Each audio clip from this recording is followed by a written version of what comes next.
Close call. This is Darby Sue Steelstra with Take 30 News. A statewide burn ban was issued, yet a fire still broke out. Brilliance, family, and tradition. I'm Jay Stanley. Tune in to learn more about how the heart of MSU continues to thrive. I'm Richard Hill for Take 30 News. We've got the story on how someone went from a restaurant to OCH.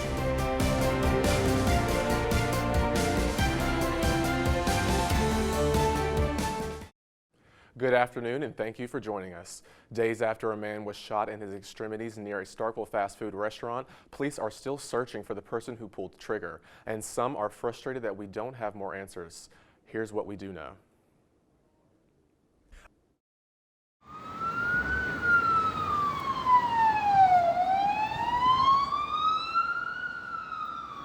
It was a cool and relatively quiet Sunday morning before gunshots rang out near Cookout in Starkville this Sunday.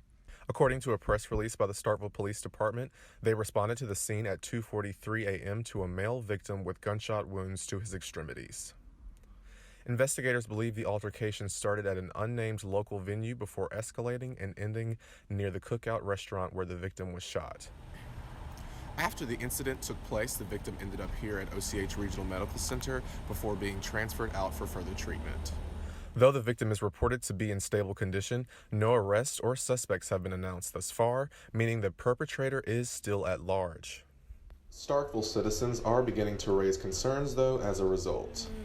Very less safe, because it's all these things going on in town, and we have to shop and work in this area, but no one's catching these people. That's very scary.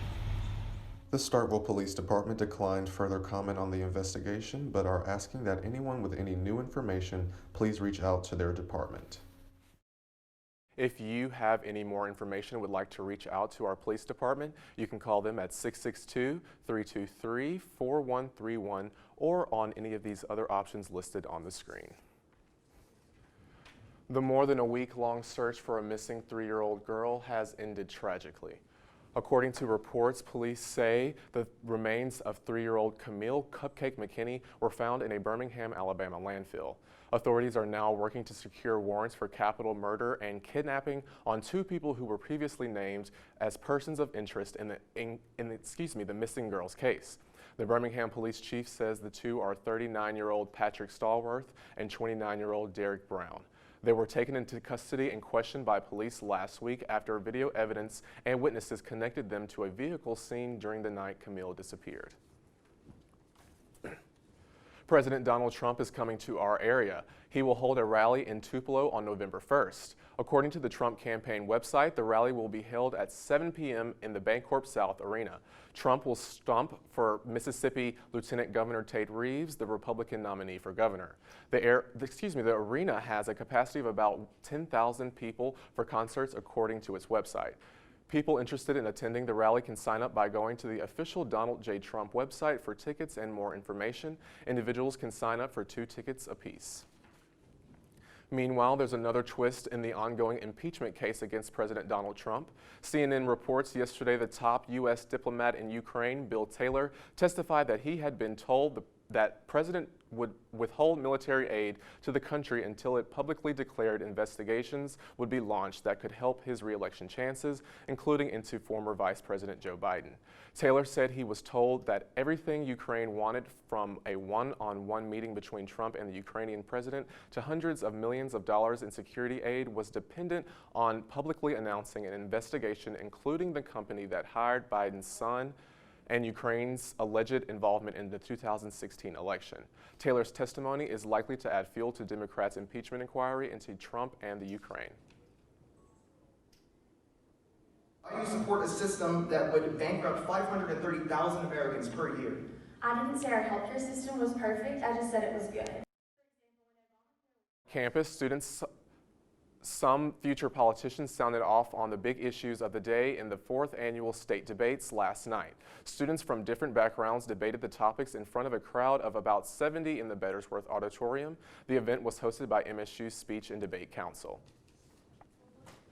Billboards encouraging people to vote were put up in a Mississippi city, but there was one problem. Take a look at these and see if you can notice. Some Jackson drivers did, and they took it straight to social media. The dates are completely wrong. While Election Day in Mississippi is Tuesday, November 5th, the billboards clearly say November 16th.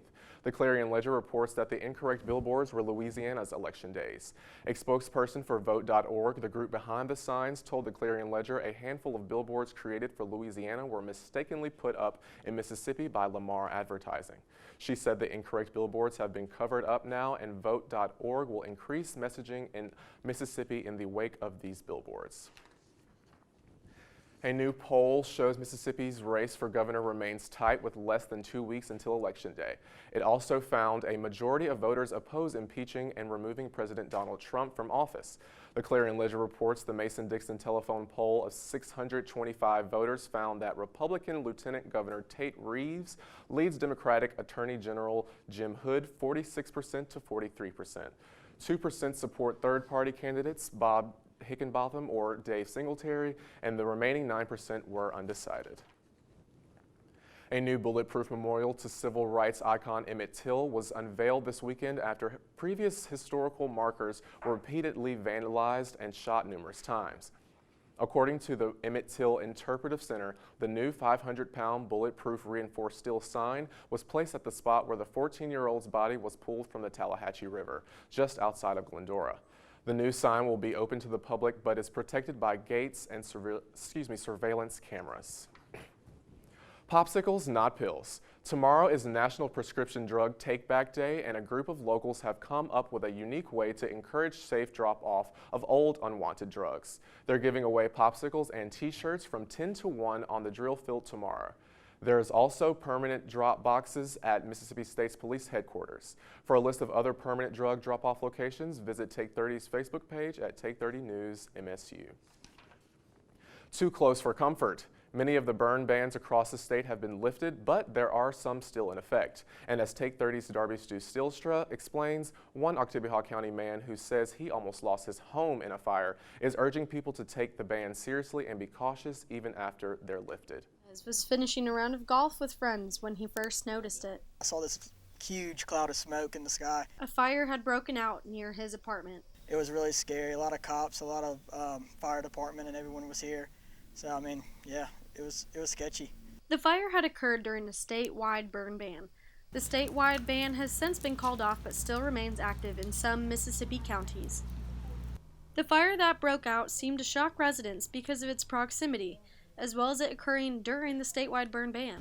Never think about it in your hometown or wherever you live, even in Starkville. Like, it's just never crossed my mind until now. Lopez, an agriculture major at Mississippi State University, understands the severity of a burn ban and what that can mean for a community, but also has actively practiced safe burning for agricultural purposes. You have to burn fields and things like that for changing seasons. So, I mean, I wouldn't recommend doing it during a burn ban or anything like that. While the burn ban was spread through news and social media, some people say they were unaware of the ban. Being unaware and starting a fire like a bonfire with matches or a lighter like this one could be catastrophic during a dry season. Just take it in consideration. I mean, don't do something that's going to hurt yourself or people around you, because it's just not smart to do. In Starkville, this is Darby Sue Steelstra with Take 30 News. Starkville's fire marshal tells Take 30 the person responsible for that fire was not aware of the ban, and the Starkville Fire Department did not issue a citation. But what would happen if you did get cited for burning while a ban was in place? The marshal says it's up to the municipal court judge to decide. A person could face fines of up to $500 plus any costs associated with the fire. Up next, celebrating a milestone, why this is a special year for Mississippi State's very own radio station. Have you ever thought about becoming a teacher, but the challenges of life or travel restrictions keep holding you back? Mississippi State can get you there. With our convenient online courses, you can earn a degree in elementary education while learning from MSU professors on a schedule that works for you. And the best part? Graduates enjoy high job placement across the state. So why wait? Take the first step toward a better, more fulfilling career, no matter where you are. I was talking with Special Agent Pete Stratton. He spends his days working to protect us from cyber threats. The dangers are advancing quicker than we can keep up with, he said. Stolen credit cards, malware attacks, altered records, and broader cases in areas like terrorism, white-collar crimes, and child exploitation. Folks shouldn't have to live like that. So I looked into becoming part of Mississippi State's cybersecurity program. We're a national leader in exploring computer vulnerabilities and identifying new ways to halt malicious attacks on the internet. And we're training top cybersecurity professionals who are destined for service in support of national defense. You know, it really bothers me that folks have to worry about risking their information as well as their family's security. Maybe someday, they won't have to.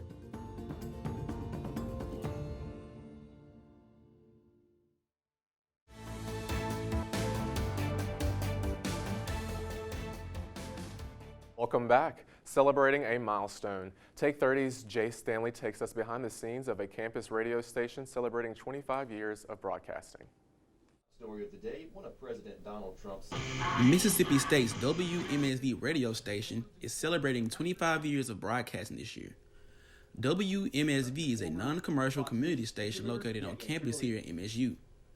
The station has won over 50 state and national awards for its news, sports, and music programming. But those involved with these accomplishments will tell you that it was not easy. It has been a wild ride. Mississippi State's radio presence has been alive and well since the early 70s and 80s. Current WMSV radio director Anthony Craven explained to us how MSU actually lost their radio license in the late 80s and gained it back in the early 90s. He also explained how WMSV became what it is today and the process behind it. And so in 93, students got together and said, we want a station again here on campus. Steve Ellis, because of his background in radio, was tasked then with creating a brand new radio station from scratch here on campus. Mr. Craven attributed his student workers for the success of the radio station as well. He told us that none of this would be possible without them. Working for WMSV was just really impactful for me because I felt as soon as I got there, I felt the history and the tradition by just looking at the pictures and looking around at the overall aesthetic.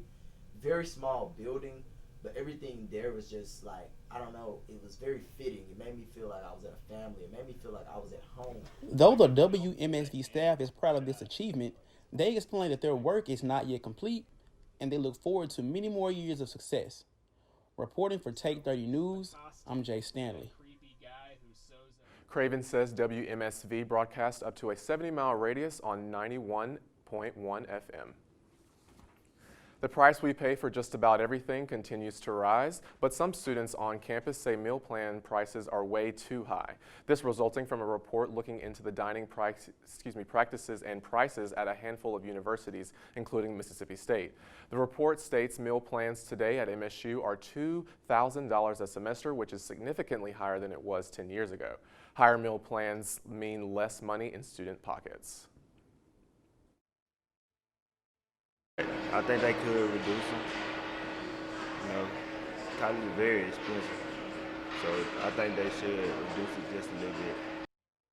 This person from Student Affairs said the university addresses student concerns around food security through block programs such as Block by Block, Maroon Meals, and beginning in January 2020, Bully's Closet and Pantry. A new Venezuelan restaurant has opened in downtown Starkville, Arepas Coffee and Bar. Venezuelan native Jose Alarba and his family own the restaurant that opened on October 5th. Arepas features a range of different food options for vegans, vegetarians, and meat lovers. The owner says this creates an opportunity for people around town to immerse themselves in the Venezuelan culture through food. The restaurant is located on Main Street, which Jose says is the perfect place to set up shop. We were looking for a nice place where to open a business, and we found this here in the Main Street, and we saw the area very nice, really nice, and yeah, we saw it like an opportunity. And now we have a look at what the Reflector will be working on this week. Hi, my name's Mary Madeline Lamastis, and I'm the Life and Entertainment Editor here at The Reflector. I'm Hannah Blankenship, and I'm the News Editor. This Friday, the Life and Entertainment section is running a story by Emma King, one of our staff writers. The story is on ways to commute to campus. It includes traditional ways like buying a parking pass and driving yourself, and non-traditional ways like longboarding, biking, walking, and even riding the smart buses. And even with that, it ties in. For Friday, the news section will be running an article about the new sidewalks that will be added to Highway 12. The Board of Aldermen recently approved about 1,800 feet of new sidewalk to be added, so this will help students have even more opportunities to walk to campus. We hope you pick up a copy of The Reflector on Friday and check us out. Hey, my name is Georgia Hamilton, and I'm the photography editor at The Reflector. I took photos at the LSU game this weekend, and I wanted to tell y'all more about it. The energy of this game was a lot more different. The Coach Moorhead, would go up to all the players individually and hype them up. That changed the intensity of this game. In addition, the lighting was really great, and it remained consistent throughout the entire game.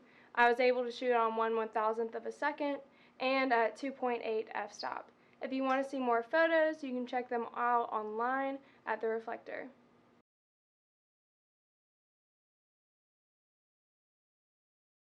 Cryptocurrency questions. Facebook CEO Mark Zuckerberg appeared before the House Financial Services Committee today to discuss his plans for the new cryptocurrency Libra. Zuckerberg's testimony follows the July congressional hearing of David Marcus, the executive in charge of Facebook's Libra project, in which lawmakers say they were disappointed with his vague answers. On his prepared opening remarks, Zuckerberg spent much of his time discussing Facebook's civil rights plans, diversity record, and how the company's Libra project will bolster national security. Meanwhile, the Washington Post reports 46 attorney general have joined a New York-led antitrust investigation of Facebook, raising the stakes in a sweeping bipartisan probe of the tech giant that could result in massive changes to the business practices. The expanded roster of states and territories taking part in the investigation reflects lingering broad concerns among the country's competition watchdogs that Facebook may have put consumer data at risk, reduce the quality of consumers' choices, and increase the price of advertising. It's now time to turn it over to sports, and for that we have Rebecca Fox. Hey, Rebecca. Hey Richard, I'm Rebecca Fox. Coming up next, we have highlights from the game against LSU this past weekend, the upcoming expectations for men's and women's basketball, and other MSU sports that will be competing this coming week. We'll be right back.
When you're the best, everyone wants to see what you'll do next.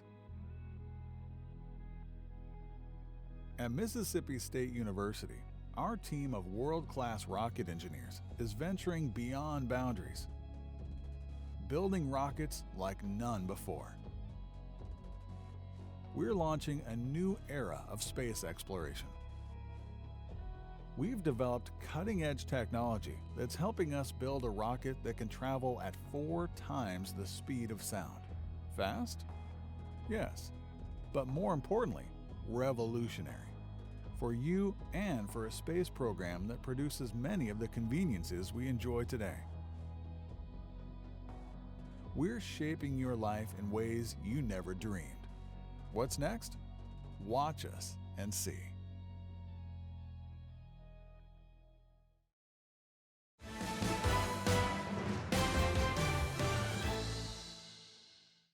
Welcome to Take 30 Sports. Number 2 LSU left MSU this past weekend on top. Despite the loss, Mississippi State still had some good plays on hand, which has fans hopeful. Starting out, LSU came out with the first block against Mississippi State, but Thompson took down Carlos in an up-the-middle play in an attempted touchdown. Mississippi State's C.J. Morgan spiked the ball out of the receiver's hands. With 3 minutes into the second quarter, LSU's quarterback Burrows attempted to throw a touchdown pass, and yet again his receiver wasn't there to make the catch. With 5 minutes left in the second quarter, Schrader gets around and scores for Mississippi State's first touchdown. In the second half, Mississippi State's defensive line starts out strong but decreases as the game goes on. LSU's offensive line is wide open almost the whole second half. Mississippi State scored their final touchdown with 50 seconds left in the fourth quarter, and LSU defeated us with a whopping score of 13-36. The Dogs hit the road this weekend, traveling to College Station, Texas to take on number 4 Texas A&M. Kickoff is at 11 a.m. This women's soccer takes on LSU in Baton Rouge Thursday, and women's basketball has a scrimmage starting at 6. Volleyball and men's golf have matches starting this weekend. You can find extended schedules for any MSU sports on hellstate.com. If you happen to miss Maroon Madness this Friday, don't worry. Take 30's captured all the action, including a scrimmage previewing what to expect for this year's women's basketball team. Madness this year was packed with a lot of fun entertainment. The event started out with the introductions of this year's women's and men's basketball team, followed by an around-the-world contest between the two, a women's scrimmage game, and then finished with a men's dunking contest. There were performances by our MSU Spirit Squad, the famous Maroon Band, and the drumline act Repercussion. MSU's Assistant Marketing Athletic Director, Rhett Hobart, explains what all goes into making Maroon Madness happen. For Maroon Madness, we start prepping for this event a couple of months before. We're working on this early, trying to get an act in here locally, trying to find an act for the event. Aside from all the madness of what goes into putting the event together, the two teams are looking promising going into this upcoming season. This is Rebecca Fox with Take 30 News. Is approaching soon, with men's basketball starting Tuesday, November 5th, and women's starting Saturday, November 9th. For purchasing tickets, visit www.hellstate.com or call the ticket office at 888-463-2947. A month from today, Mississippi State will be having their homecoming game against Abilene Christian, November 23rd. Every year, we have our annual homecoming king and queen. This year, our homecoming king happens to be Spencer Kirkpatrick, someone who is special and very well-deserving. My colleague Richard Hill has a story on him next week. Be sure to tune in. You will not want to miss it. That's it for sports. After the break, why wait for Halloween? We've got an early trick-or-treating spot parents need to know about. You hear about it most every week in the fall. Some player, somewhere, is fighting for his life after a head injury. Those are the days when the game stops being a game. So I started thinking about armors in nature. For example, rams are protected when they collide. Could that guiding principle be applied to football helmets? We're replicating this process with the hopes of reducing concussions. We're taking strides to save lives. Why do we do this? For the praise? To be esteemed as research pioneers? No, not at all. This is for them, the kids, and making sure the game keeps being a game. It's hard to fathom. By the year 2050, Earth will be home to 3 billion more people than today. And with rising populations and dwindling resources, one of the most pressing questions is a stark one. How will we feed everyone? At Mississippi State University, we're preparing a meal table where there's a seat for all of us. As one of the nation's leading research universities, our scientists are deploying technology to enhance crop production, developing vaccines to protect aquaculture, working to boost water resources here at home and in communities around the globe. And by partnering with the League of International Universities and the United Nations, we're guaranteeing that global food security is a priority for years to come. As our world grows, so do the challenges. But when it comes to how we will feed everyone, rest assured, Mississippi State has all options on the table.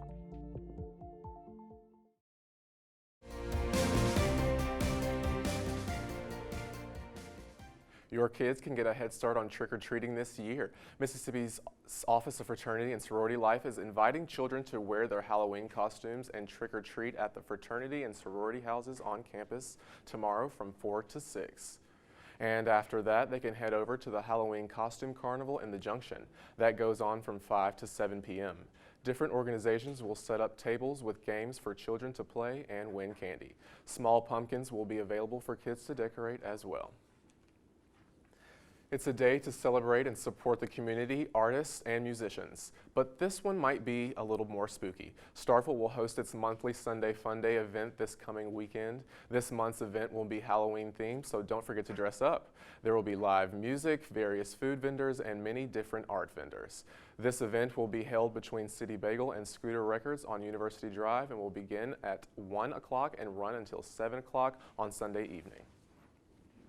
There will be a chemistry-themed escape room put on by SMACS or student members of the American Chemical Society this Saturday and Sunday in the Hand Chemistry Lab at MSU. Organizers say this isn't your average escape room. We're hoping the experience will be a good way to get people involved in Hand's Lab and what we do here with SMACS, and to give a good conclusion to National Chemistry Week and make sure we can have some experiences around Starkville that'll be memorable for our students. You can order tickets for the escape room online at app.escapetix.com. Unfortunately, that's about all the time we have for the show tonight. You can always check us out on social media at Take 30 News MSU, and on Facebook we have a live stream every day before the broadcast, so you can see what's going to be on the show. Be sure to tune in next week. Thank you, and have a great night.